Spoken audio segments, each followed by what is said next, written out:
Om Sairam Sai Satcharitra Chapter 13. Topics: More about Sai Leelas, Diseases Cured, Bhimaji Patil, Bala Shimpi, Bapu Saheb Booty, Alandi Swami, Kaka Mahajan, Datto Pant of Harda. The inscrutable power of Maya. Baba's words were always short, pithy, deep, full of meaning, efficient, and well balanced. He was ever content and never cared for anything. He said, "Though I have become a fakir, have no house or wife, and though living of all cares, I have stayed at one place, the inevitable Maya teases me often. Though I forgot myself, I cannot forget her. She always envelops me. This Maya is the elusive power of the Lord Sri Hari, teases God Brahma and others. Then what to speak of a poor fakir like me?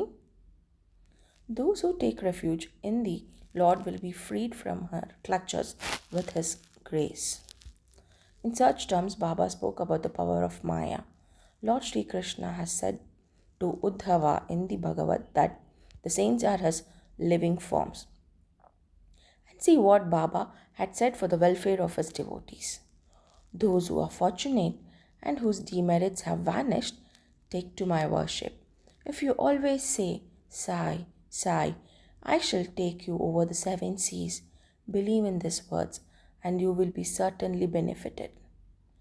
I do not need any paraphernalia of worship, either eightfold or 16-fold. I rest there where there is full of devotion. Now read what Sai, the friend of those who surrendered themselves to him, did for their welfare. Bhimaji Patil, one Bhimaji Patil of Narayanagaon, Taluka Junnar, district Pune, suffered in the year 1909 AD from a severe and chronic chest disease which ultimately developed into tuberculosis. He tried all sorts of pathos, that is the remedies, but to no effect. Losing all hopes, he ultimately prayed to God, 'O Lord Narayana, help me now.' It is a well known fact that when our circumstances are well off, we do not remember God. But when calamities and adversities overtake us, we are reminded of Him. So Bhimaji now turned to God. It occurred to him that he should consult Mr. Nana Sahib Chandorkar, a great devotee of Baba, in this respect. So he wrote him a letter giving all details of his malady and asking for this opinion. In reply, Mr. Nana Sahib wrote to him that there was only one remedy left, and that was to have recourse to Baba's feet. Relying on Mr. Nana Sahib's advice, he made preparation for going to Shirdi. He was brought to Shirdi and taken to the masjid and placed before Baba. Mr. Nana Sahib and Shama, that is Madhavrao Deshpande, were then present. Baba pointed out that the disease was due to the previous evil karma and was not at first disposed to interfere. But the patient cried out in despair that he was helpless and sought refuge in him. As he was his last hope and prayed for mercy, then Baba's heart melted and he said, "Stay, cast off your anxiety.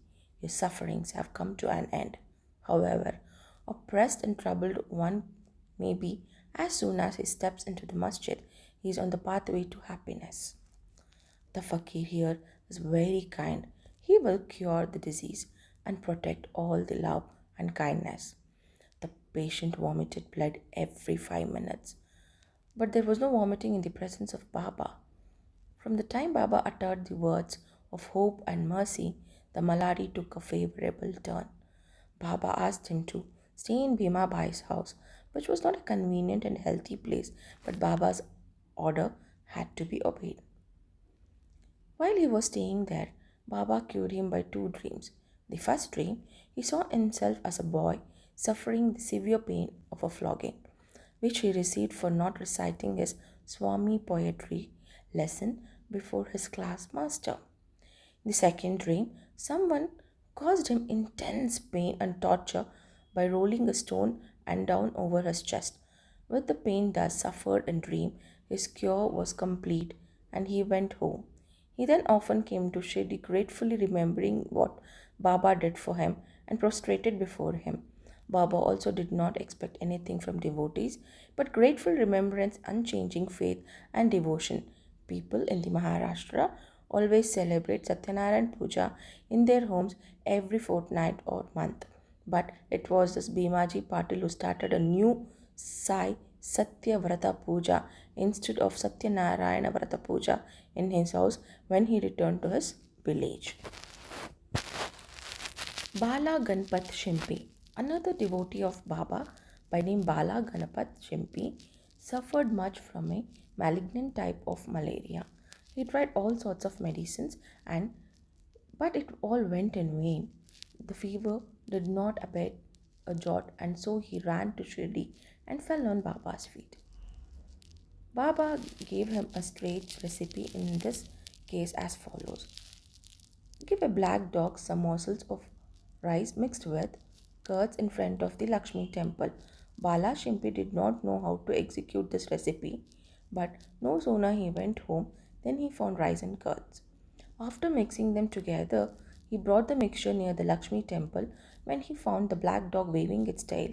He placed the curds and rice before the dog. The dog ate it, and strange to say, Bala got rid of his malaria. Bapu Saheb Booty. Shriman Bapu Saheb Booty suffered once from dysentery and vomiting. His cupboard was full of patent drugs and medicines, but none of them had any effect. Bapu Saheb got very weak on account of puddings and vomitings and therefore was not able to go to the masjid for Baba's darshana. Baba then sent for him and made him sit before him and said, Now take care, you should not purge any more. And waving his index finger, the vomiting must also stop. Now look at the force of Baba's words. Both the Maladis took off their heels, disappeared, and Booty felt well. On another occasion, he had an attack of cholera and suffered from severe thirst. Dr. Pillai tried all sorts of remedies but could give him no relief. Then he went to Baba and consulted him as what to drink, what would allay his thirst and cure the disease. Baba prescribed an infusion of almonds, walnuts, pistachio, boiled in sugar milk. This would be considered as a fatal aggravation of his disease by any other doctor or physician, but in implicit obedience to Baba's order, the infusion was administered, and strange to say, the disease was cured. Alandi Swami. A Swami from Alandi, wishing to take Baba's darshana, came to Shirdi. He suffered from a severe pain in his ear, which prevented him from getting the sleep. He was operated for this, but it served no purpose. The pain was severe, and he did not know what to do. While he was returning, he came to take Baba's leave when Shama, that is Madhavrao Deshpande, requested Baba to do something for the pain in the Swami's ear. Baba confronted him saying, Allah acha karega. God will do good.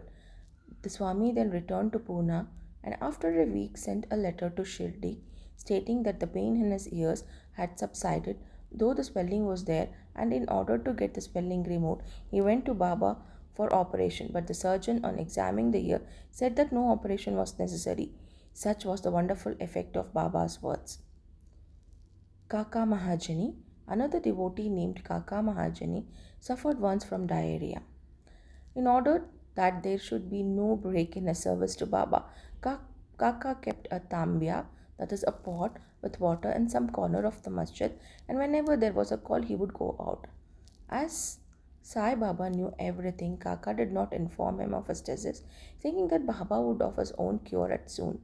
The work of constructing the pavement in front of the masjid was permitted by Baba, but when the actual work was begun, Baba got wild and shouted out loudly.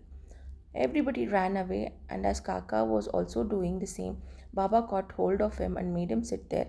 In the confusion that followed, somebody left that small bag of groundnuts.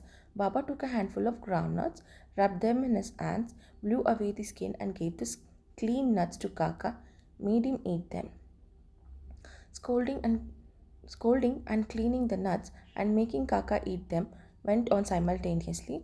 Baba himself ate some of them.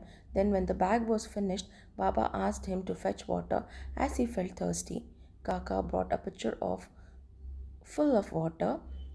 Then Baba drank some water and made Kaka also drink. Baba then said, "Now your diarrhea has stopped and you may attend the work of the payment." In the meanwhile, other persons who had run away returned and started to work, and Kaka, whose motions had stopped, also joined them. Are groundnuts medicines for diarrhea? According to current medical opinion, groundnuts would aggravate the disease and not cure it. The true medicine is this, as in other cases, was Baba's word. Dattopant of Harda. A gentleman from Harda by name Dattopant suffered from stomachache for 14 years. None of the remedies gave him any relief. Then, hearing of Baba's fame that he cures diseases by sight, he ran to Shirdi and fell at Baba's feet. Baba looked at him kindly and gave him blessings. When Baba placed his hand on his head, when he got Baba's udi with blessings, he felt relieved and there was no further trouble about the malady. Towards the end of this chapter, three cases are cited in four notes. One is Madhavrao Deshpande suffered from piles. Baba gave him decoction of Sonamukhi, that's the senna pots. This relieved him. Then, after 2 years of the trouble again recurred, and Madhavrao took the same decoction without consulting Baba. The result was that the disease is aggravated, but later on it was cured by Baba's grace. Second one, Kaka Mahajani's elder brother Gangadhar Pant suffered for many years from stomachache. Hearing Baba's fame, he came to Shirdi and requested Baba to cure him. Baba touched his belly and said, "God will cure." From that time, there was no stomach pain and he was completely cured. Third one is Nana Sahib Chandorkar also once suffered from intense stomach pain. He was restless the whole day and night. Doctors administered syringes which produced no effect. Then he approached Baba, who told him to eat barfi, a kind of a sweet mixed with ghee. This recipe gave him complete relief. All the stories go to show that the real medicines that cured the various diseases permanently was Baba's word and grace and not any medicines or drugs. Om Sairam. End of chapter 13.